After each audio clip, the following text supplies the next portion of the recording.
Olá, boa tarde, que alegria poder já estar com você aqui pela TV Evangelizar, falando com todo o Brasil via satélite, canal digital aberto, também no YouTube TV Evangelizar Oficial e poder levar para você nessas tardes aqui do programa Vida em Foco tanta informação útil para você, para sua família, para cuidar da sua saúde, como nós já vamos fazer já nesse primeiro bloco, porque nós vamos trazer o conceito dessa doença chamada lipedema.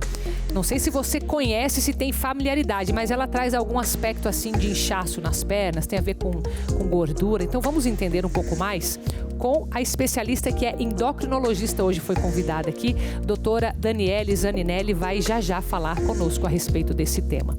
Também vamos olhar para a área dos bioinsumos e como é importante tanto para a agricultura quanto para o meio ambiente. E no Dia Internacional da Caridade, será que essa ação pode transformar de fato a vida de outras pessoas? Falamos também sobre esse assunto e muito mais, então fique comigo, começando o programa A Vida em Foco.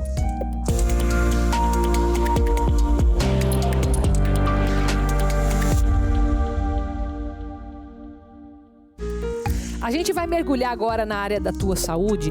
É algo que acomete principalmente as mulheres, mas estejamos todos atentos aqui a esse tema.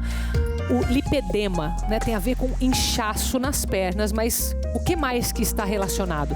Será que tem a ver com sobrepeso? Será que não? Será que é uma condição genética? Vamos entender, né? Estou aqui com a doutora Daniele Zaninelli. Bem-vinda, viu? Obrigada, Carol. Obrigada pela tua presença. Que agradeço. Nunca tinha ouvido falar dessa doença, mas ela está um pouco na mídia agora, né? Sim, ela está... O pessoal já... Estão comentando mais sobre ela, mas é uma situação que, né, está presente aí, como você disse, principalmente nas mulheres. Cerca de 1 a cada 10 mulheres sofre com esse problema, né? Essa estatística no Brasil. Até. Exatamente. E o que exatamente é o lipedema? É um acúmulo anormal de gordura, principalmente nas pernas. Então ela começa geralmente na região assim, na altura do umbigo para baixo, né? Então pode pegar mais parte do quadril, das coxas, pode descer até o tornozelo. E geralmente o pé não tem esse acúmulo de gordura, né? Aquele pé bem magro. E você percebe então mais nas pernas. Ela consegue perceber por esse estereótipo, ela vê essa diferença entre as pernas e o pé. Isso. É um inchaço mesmo, daquele inchaço que, como fazia minha avó, minha mãe aperta assim a perna e ela fica ali a marquinha, ou não é esse? Não, é um pouco diferente, né? Então não é exatamente, o nome lembra edema, inchaço, né? Mas na verdade é esse depósito meio anormal de gordura mesmo, que pode se associar, né, com obesidade ou com inchaço, com varizes, com outros problemas, que daí vai agravando a situação. Pode pegar os braços também, né? Não é só nas pernas, geralmente o tronco é mais magrinho, né? E daí geralmente mais nas pernas, mas também pode pegar os braços. Isso tem alguma coisa a ver com acúmulo de celulite também ou não?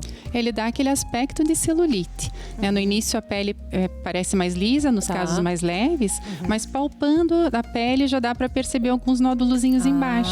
Que é da gordura. Exatamente. E isso é meio doloroso, né? Assim, provoca ali um desconforto quando você toca e pode causar aquelas manchinhas, os hematomas espontaneamente, né? Então, aquela pessoa que está sempre roxinha e não sabe por quê. Olha só, pode ser por isso.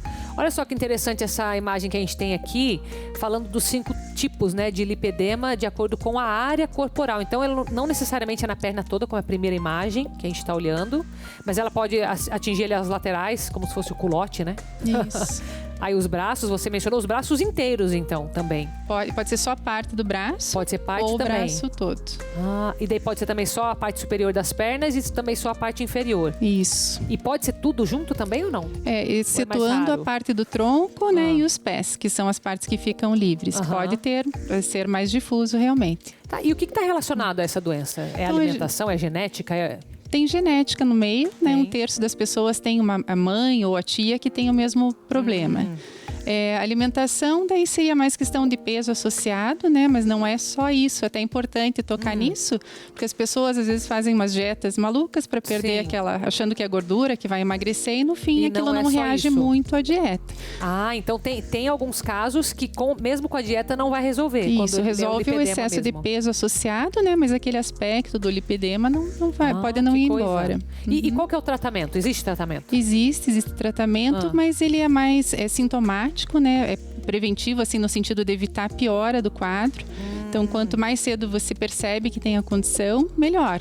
Tá. Porque aí você vai ficar mais atento à alimentação, né? Evitar ganho de peso, ter uma alimentação equilibrada, que retenha menos líquidos no corpo. Tá, né? então, por exemplo, a alimentação, talvez ela não vá resolver o problema depois de certo estágio, mas ela, preventivamente, ela funciona. Isso mesmo, ajuda sim. Exercícios físicos, né? Também, até para melhorar a drenagem linfática.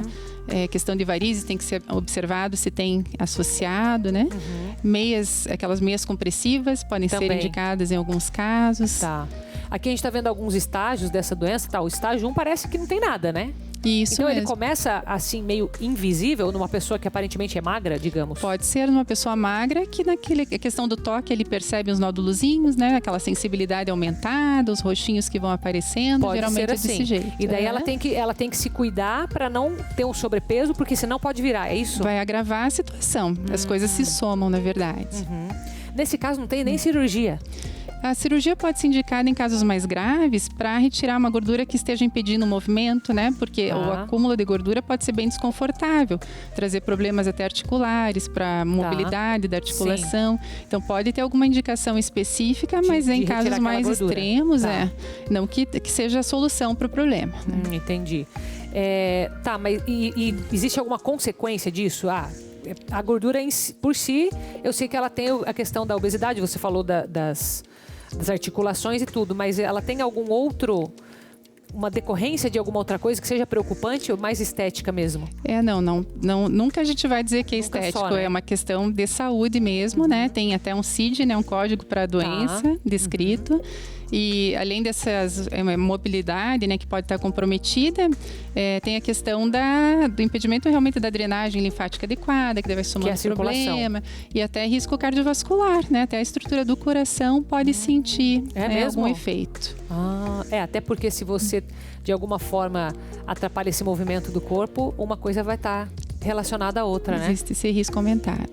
Entendi. Tem uma outra foto ali que acho que ilustra bem, né? Exatamente. Esse é um quadro bem típico, né? Onde você vê uma dobra ali de gordura. Sim, perto agora do pé, com aquela dobra eu comecei a imaginar melhor a situação. Exatamente. O pé, né, não é afetado e há esse acúmulo mais nas pernas. E tem algum tipo de exame que a pessoa detecta isso no começo ou não? Ou é principalmente clínico diagnóstico, clínico consegue. Né? Então, você consegue detectar a pessoa sem ela aparentemente ter visto aquilo ali. Isso. Você precisa examinar o paciente, né? Escutar as queixas, né? Que muitas vezes isso passa desapercebido mesmo.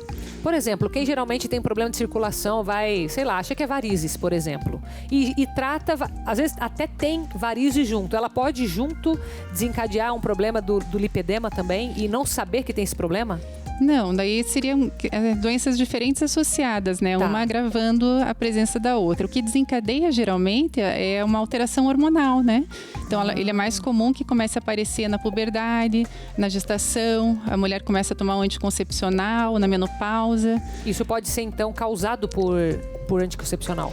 Não exatamente causado, mas desencadeado, né? O hormônio feminino parece que está envolvido realmente nesse processo aí da doença, né? Então quando você tem variações hormonais importantes, pode desencadear o aparecimento da doença.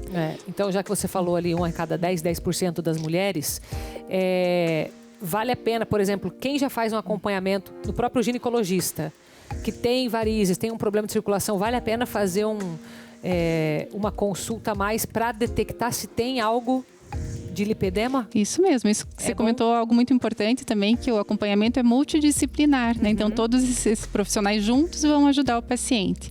Então, desde o ginecologista, né? O vascular, né? Que vai ver essa parte aí da circulação direitinho. O endocrinologista, que vai ajudar o paciente a cuidar do peso. Se ele não tem excesso de peso, né? Fazer a prevenção. Se já tiver sobrepeso, obesidade, perder peso ajuda, né? A melhorar o conforto da paciente, não que vai fazer desaparecer, né? O lipedema. Então, esse tratamento, né, em conjunto aí que vai trazer os melhores resultados. Drenagem linfática ajuda nesses casos ou não? Então, fisioterapeuta, né, importantíssimo. Também ajuda. Com certeza. Ajuda na circulação, né? Melhora o desconforto, né, melhora sim. Que legal. Muito bom. Aprendemos bastante aqui hoje, doutora Daniele. Muito obrigada. Vou deixar o contato aparecendo para caso haja mais dúvidas também. Muito obrigada, tá? Eu que agradeço. Sempre bem-vinda. E estamos nos aproximando cada vez mais da Festa de Jesus das Santas Chagas, 8ª edição já em 2023. Dia 18, quero você aqui, hein, pisando em Curitiba, porque nós estamos com a nossa agenda recheada de eventos, de atrações, de orações para você. Eu vou passar aqui alguns pontos que são os principais. Então, a abertura começa já na segunda-feira, dia 18, com a Santa Missa. Então, meio-dia, oficialmente começa a Festa de Jesus das Santas Chagas, Santa Missa celebrada pelo Padre Reginaldo Manzotti. Tem outras atrações durante o dia, tá? Mas quero pegar uma de cada dia da semana para você ver como que tem bastante coisa. Terça-feira, o Padre Reginaldo vai receber os mensageiros e mensageiras da Capela de Jesus das Santas Chagas. Então, muito importante, é o 5º encontro já.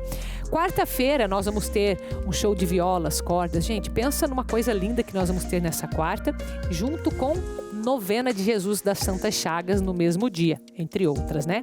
Quinta-feira começa o Tríduo de Jesus das Santas Chagas. Então, se você não consegue vir a semana inteira, tenta vir pelo menos na quinta, porque daí quinta, sexta e sábado rezando o Tríduo. Na sexta-feira vai ter um show evangelizador com Danilo Diba. E no sábado, São Pio de Pietreutina. Encerramento no domingo, com o último evento sendo a Santa Missa às 18 horas, mas teremos adoração ao Santíssimo nesse dia também e outros. Você consegue ver toda a nossa programação lá no site da tvevangelizar.com.br. Bom, vamos para o nosso intervalo e na volta a gente vai falar ainda sobre o Dia Internacional da Caridade e sobre a importância dos bioinsumos. Também vou falar sobre esse tema aqui, então volte comigo.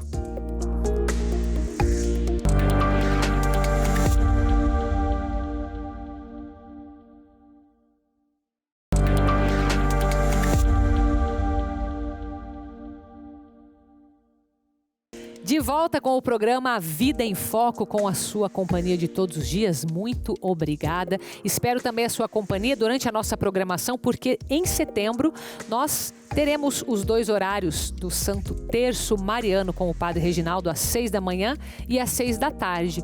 Dessa vez, rezando pelas Santas Chagas de Jesus, durante todo o mês de setembro. Ainda este mês teremos o Terço dos Homens, no dia 8 de setembro, que é um dia depois do feriado nacional, porque esse também é o dia nacional e estadual do Terço dos Homens. Então, na programação, nós vamos ter a partir das 3h30 pregação e espiritualidade e às 15 horas o Terço dos Homens. Por isso, nesse mesmo dia, programa A Vida em Foco às 16 horas, tá bom? Mais um ônibus elétrico aqui na cidade de Curitiba, que já tem a fama de ser sustentável, ainda mais com algumas iniciativas como essa. Acompanhe comigo nessa matéria. Os primeiros quilômetros rodados foram para apresentar mais um ônibus 100% elétrico que deve rodar em Curitiba. O modelo BZL da Volvo deve rodar já na próxima semana por Curitiba. Após os testes, a Prefeitura deve comprar 70 veículos elétricos e a partir de junho de 2024, esses ônibus já vão fazer parte da frota. 2 linhas serão testadas. Juntas, elas transportam por dia cerca de 140 mil pessoas. A avaliação deve durar pelo menos 30 dias. O custo de um ônibus elétrico chega a ser quase 3 vezes maior que o de um tradicional. Mas o presidente da Volvo na América Latina, André Marques, explica que os benefícios a longo prazo são muito positivos. Entre eles estão a diminuição da emissão de carbono e a evolução da mobilidade urbana. Mudanças que estarão mais adequadas ao planejamento de uma cidade mais verde. E que vem de encontros aos objetivos da Prefeitura, que pretende zerar a emissão de carbono até 2050. Visando trabalhar o conceito da cidade zero, que é zero emissões, zero ruído, zero, na nossa visão, zero acidentes e zero congestionamento, que no final do dia o que a gente quer é atrair mais passageiros para utilizar o ônibus, para utilizar o sistema público de transporte. O investimento da Prefeitura será de R$200 milhões para 70 veículos até junho de 2024. Se o sistema elétrico passar a fazer parte, de fato, do sistema de transporte público, o preço da passagem poderá até ficar mais baixo. Um alívio e tanto no orçamento de qualquer usuário do transporte público na capital paranaense. A ideia de um ônibus elétrico é que o óleo diesel não onere a passagem. E a ideia da cidade ser autossuficiente em energia solar, fazendo cada vez mais fontes limpas de energia, é nós chegarmos a um desconto de tarifa substancial que também pode ser conquistado se o sistema ficar muito bom e todo mundo quiser andar de ônibus, daí a tarifa baixa. A parte boa que a gente vê, além da questão ambiental, é que também diz que vai ter uma redução para o bolso de quem utiliza. Então, é uma boa proposta quando a gente olha para economia e meio ambiente. E agora a gente continua olhando para os bioinsumos. É algo também que a gente olha dentro da agricultura e dentro do meio ambiente, uma iniciativa da cidade de Maringá, para você aprender mais comigo. Quando se fala em grandes plantações, como a do trigo, que é uma cultura de inverno, nós pensamos logo em agrotóxicos. Mas há outras vantagens também vindas de outros lugares, como o manejo biológico, que você vai conhecer agora como funciona para ter uma lavoura tão bonita como esta. A procura pela aplicação de manejo biológico de pragas cresce consideravelmente em função das novas diretrizes internacionais de produção agrícola e dos Objetivos de Desenvolvimento Sustentável da ONU. O objetivo é favorecer a conservação da biodiversidade das áreas de cultivo. O manejo biológico nada mais é do que utilizar diversas ferramentas biológicas, seja bactérias, fungos, ou utilização até, por exemplo, de insetos que controlam outros insetos, Então, o nosso objetivo é estar trabalhando com essa vida biológica, controlando a própria vida, como a gente sempre tem trazido na empresa, utilizar esses organismos de forma sustentável para estar fazendo realmente um incremento no manejo de diversas formas, seja no controle de micro-organismos, de pragas,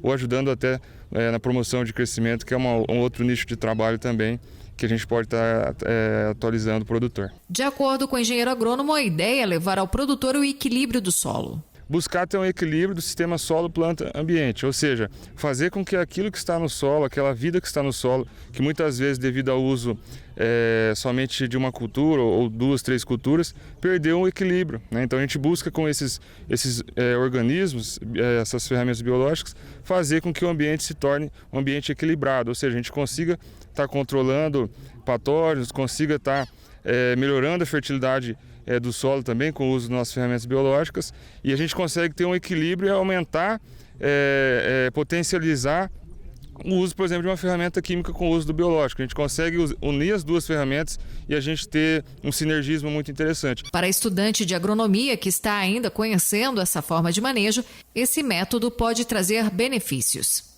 Olha, eu acho que qualquer coisa química já dá uma prejudicada, Independente do que for. É uma coisa assim feita em laboratório. Então, assim, eu acredito que uma coisa biológica traria muitos benefícios para a gente, O manejo biológico não substitui o químico, mas é uma ferramenta para a produtividade da lavoura. Como agrônomo, a gente sempre comenta que nós temos que ter todas as ferramentas necessárias para que o produtor consiga produzir. O biológico é mais uma ferramenta, Então, nós temos que ter uma correção da fertilidade do solo, sim. Nós temos que ter tudo que é necessário para que o produtor tenha uma efetividade, pensando, por exemplo, no solo, e está agregando o biológico. O biológico hoje, quando a gente pensa, por exemplo, em fixação biológica de nitrogênio, só uma curiosidade, ele consegue suprir 100% da demanda de nitrogênio, por exemplo, na cultura do soja. Então, hoje existem ferramentas que o biológico já consegue suprir 100% dessa demanda, Então, como a agricultura, nós temos que pensar no equilíbrio, o biológico também entra dessa forma para estar atuando nesse manejo da agricultura sustentável como mais uma ferramenta. E a agricultura traz mais uma novidade. O nome é lavoura de carne. Carol, você está falando certo? Lavoura de carne? Eu sei que o nome é um pouco diferente mesmo, mas é uma espécie de plantação de lavoura de pasto. A gente vai entender mais nessa matéria que foi feita na cidade de Cascavel, no oeste do Paraná. Acompanhe comigo. Você já ouviu falar em lavoura de carne? Não é uma lavoura de um gado, mas sim um projeto diferente. A lavoura de carne nada mais é do que a pecuária feita nos conceitos da agricultura de precisão, buscando obter altas lotações e altas produtividades, potencializando performances individuais por hectare e por alqueire. O Paraná, diante da genética animal avançada e fertilidade do solo, reúne ótimas condições para a expansão da lavoura de carne. O começo de todo o processo é a integração da lavoura à pecuária, iniciando da forma mais simples possível, que é o cultivo de pastagens entre as sojas. A lavoura de carne é um projeto baseado em 3 pilares. Os pilares produtivo, financeiro e principalmente da gestão. Gestão financeira e de recursos dos principais insumos da propriedade, que estão disponíveis para todos os produtores do Brasil, do Rio Grande do Sul até o Pará. O projeto Lavoura de Carne consiste numa pecuária feita nos conceitos da agricultura de precisão. Então, nós desde 2016, dentro da DSM, estamos muito focados na parte de gestão. A primeira das etapas do método proposto é a lavoura de pasto, que deve contemplar análise de solo e correção, preparo e implantação, sementes de qualidade, adubação e aplicação de ureia para a produção da matéria seca. O segundo passo é a suplementação com foco no desempenho, no ganho de peso por hectare ou alqueire. E o terceiro é a medição com monitoramento e resultado. O criador deve aferir, entre outros, o ganho diário e a taxa de lotação, que quanto maior, menor é o custo. Mas para isso, é imprescindível ter pasto em abundância aos animais. Enquanto um lavoureiro de milho, um lavoureiro de soja, ele colhe grão, nós colhemos quilos, colhemos arrobas, colhemos carcaças. Esse é o conceito, dentro de 6 a 12 meses. Para quem trabalha com recria, é uma excelente ferramenta para se produzir uma carcaça barata no período de recria e no período de terminação. Quanto mais eficiência você tiver na lavoura de carne a pasto para sua recria, menor é o tempo confinado, porque a parte de confinamento sempre exige um custo maior. A lucratividade em média com a lavoura de carne é de 28% a 35%, na terminação entre 60% e 66% na recria. Nós temos muitos casos nos 3 estados do Sul, que a cada 4 anos o sistema de pecuária vai avançando na área de soja e vai entregando a sua área de pastagem para a soja. Com isso tem um benefício do sistema. E na volta do intervalo a gente fala sobre o Dia Internacional da Caridade. Eu espero você.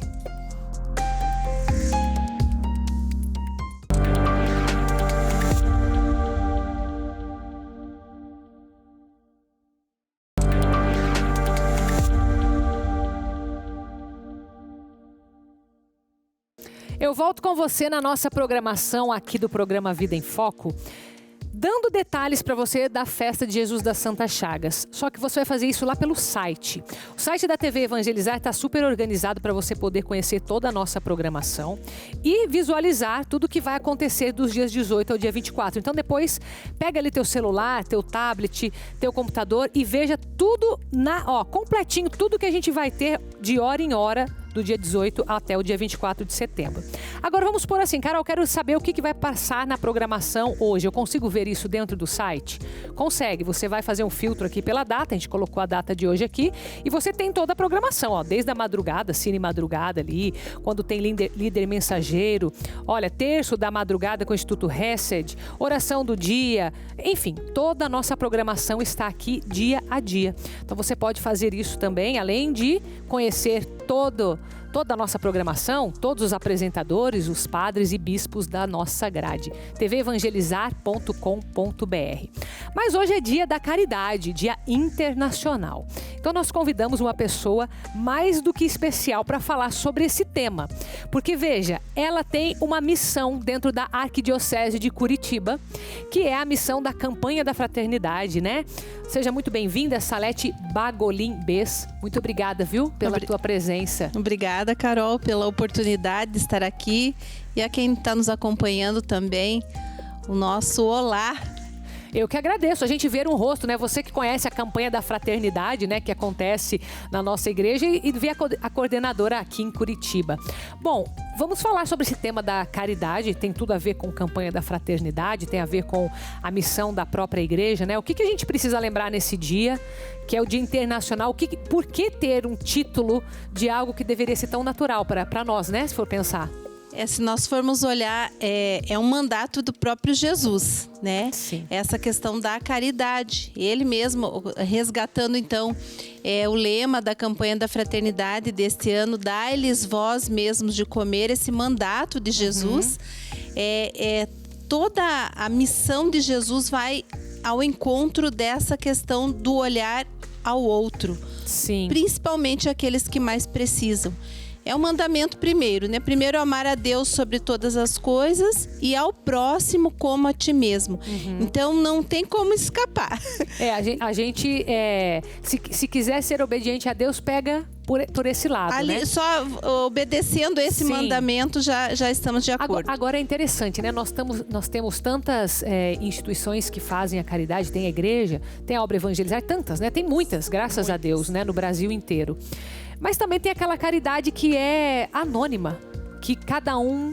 E eu acho que aqui cabe a gente falar disso também, né? Que eu faço, ninguém sabe o que é, para quem foi, mas a pessoa ter esse ímpeto, isso você considera que seja importante? Essencial, Carol, essencial, porque isso torna a vida das pessoas melhor de se viver. Tanto para quem recebe, digamos assim, essa caridade, esse ato de amor, esse olhar, quanto para quem também faz esse ato. Né? A caridade é uma troca, não é? Então, assim, eu vou te dar algo, né? Vou te dar uma cesta básica ou vou te dar uma atenção, você está sendo beneficiada. Não, sim, mas é não uma só, troca. Né? Não, exatamente essa troca, porque a caridade é justamente isso, é você olhar para o outro com o olhar de Jesus, né? Então também, ao mesmo tempo, quem tem esse olhar também se beneficia nesse sentido, sabe? Sim. Então acho que é muito isso, e a igreja trabalha muito isso, né? Nos documentos da igreja, todos os documentos eles sempre trazem essa questão da caridade. A palavra de Deus é essencial, né? Acabei de citar aqui o próprio Jesus que nos pede isso, né? Sim, e é tão importante, né? A gente ter um dia para isso. Porque como você falou, acredito muito que a parte óbvia, digamos, o outro recebe e tem o benefício. Isso é óbvio, é o que os olhos veem. Agora os olhos espirituais, acho que veem aquilo que é, nossa, por que isso causa um bem em quem pratica? Isso é uma verdade dos bem-aventurados. Sim, né? E a própria palavra de Deus diz, né? Se você não precisa a tua mão esquerda saber o que a direita deu, né? Então, essa questão toda desse carinho que você vai ter com o outro, ou mesmo de forma material, não precisa você sair divulgando e colocando em estandarte, né? Mas que, de fato, você faça isso do teu coração, com certeza isso vai propiciar um bem viver para você mesmo também. Agora tem a caridade também que nós podemos chamar de coletiva ou de comunitária. E aí eu trago novamente a campanha da fraternidade com o Fundo Diocesano de Solidariedade, que é o pouquinho de cada um. Eu gosto muito daquela passagem da viúva que colocou as moedinhas, né? É tão pequeno, mas que no montante, né, o Fundo Diocesano vai contemplar muitos projetos de promoção humana. Então também é uma forma de que aquele pouquinho de cada um lá na sua comunidade, ele se transforma no grande. Então cada gesto de solidariedade, cada gesto de caridade é sempre, sempre fundamental e valioso. Acho que isso é importante que você tocou, né? A gente até poderia citar o próprio milagre da multiplicação, né? Porque Jesus multiplica a partir de pouco. Mas eu acho que é importante porque tem muita gente que às vezes acredita que para que a caridade seja, enfim, válida, que ela faça alguma diferença mesmo, até a pessoa que está preocupada em fazer diferença, ela tem que ser grandiosa. E não, né? A gente vê, e eu acho que a gente vê isso muito dentro da igreja, que geralmente o pouco que na visão da pessoa é pouco ou nada, é isso que faz realmente acontecer toda a massa, né? É o fermento na massa. O fermento não aparece na massa. Aparece. Né? Mais ou menos isso. Faz toda a diferença, exatamente. Faz toda a diferença. Acho que isso é bom pra gente pensar, né? Sim, sim. E eu acho que é isso, né? O convite que Jesus nos faz. Aonde você está, naquele momento que é necessário você ter essa ação para com o outro, esse olhar para o outro. E isso se dá de forma material, sim, mas também em outras formas. De repente, uma atenção, um telefonema para alguém que às vezes era aquilo que ela precisava, sabe? Sim. Então, essas questões da gente ter esse cuidado do olhar com a outra pessoa também, né? E isso é um outro ponto excelente que você toca. As pessoas que Deus vai colocando no caminho, primeiro olha para aquela pessoa, né? Que hoje pode ser uma, amanhã pode ser outra, então olhar quem está em volta. E eu acho que um segundo ponto, que até em questão de dar segurança para quem quer de fato ajudar, às vezes não sabe por onde começar pela paróquia que você tá, né? Começar por uma obra como a obra Evangelizar, uma instituição que seja séria, porque às vezes, infelizmente, existe também o joio no meio do trigo, né? Aquelas pessoas que usam uma propaganda falsa, né? Para pedir algo que não vai ser para aquilo. Então acho que a igreja está aí para isso também, né? Exatamente. A igreja é uma das entidades assim que mais tem essa ação de caridade, né? Vejam as instituições, a própria, tudo, sim. Exatamente, sim. A própria Associação Evangelizar, enfim, são entidades sérias que tocam no olhar do outro, né? Tem esse olhar para o outro. Então é importante, de fato, isso e esse cuidado, sim, porque infelizmente, como você disse, nós vemos o uso, inclusive, da fé das pessoas, nessa boa vontade de ajudar, e esse recurso, no caso, sendo destinado para outras questões e, enfim, né, desviados do seu foco, enfim. Certeza, com certeza. Mas assim, tem muitas instituições sérias, muitas instituições que se organizam, pessoas mesmo, pessoas físicas. Mas eu queria compartilhar, aproveitando aqui, lembrei que a gente tem uma matéria de Maringá, foi, na verdade, uma junção da obra Evangelizar com a rádio de Maringá, que arrecadou cobertores. Olha que coisa simples, né? E isso com certeza fez diferença. Quero compartilhar agora com você. Em mais uma edição da campanha do agasalho, realizada pela obra Evangelizar e a Rádio Colmeia em Maringá, no noroeste do Paraná, foram arrecadados mais de 300 cobertores que foram entregues a instituições que acolhem e prestam assistência a pessoas em vulnerabilidade social. Neste ano, 4 projetos foram beneficiados com as doações. A Casa de Acolhida Coração Imaculado, localizada no distrito de Iguatemi, foi uma delas. Mais uma vez, a solidariedade vai aquecer a quem tanto precisa. Faz muito bem a nós receber esses cobertores que serão destinados aos homens que nós acolhemos, moradores de rua, para longa permanência aqui na casa. Certamente vai aquecê-los e aquecer também o coração de cada um deles com tanto amor recebido em forma de cobertor. Então, uma alegria poder unir forças, né, Obra Evangelizar com a Rádio Colmeia, unir forças com toda a nossa igreja, ter você ali na coordenação. Muito obrigada por cuidar dessa campanha tão importante também, campanha da fraternidade. Quer deixar um recado sobre esse dia importante? Esse dia importante da caridade. Lembrar que as pequenas coisas são muito importantes e fazem a diferença na vida das pessoas. Trago aqui um provérbio africano. Gente simples, fazendo coisas pequenas, em lugares pouco importantes, conseguirão mudanças extraordinárias.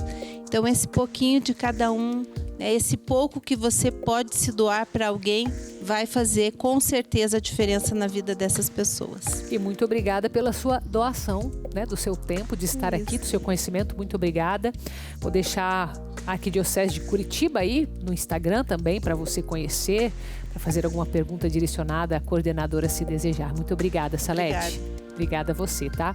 Bom, lembrando que na nossa programação de amanhã, nós teremos às 7h30 uma missa com o padre Marcos Pollack, aqui no Santuário, transmissão pela TV Evangelizar. Então, mais uma oportunidade de você estar conosco. Eu volto com você amanhã às 3h30 da tarde, tá bom? Um beijo, fica com Deus.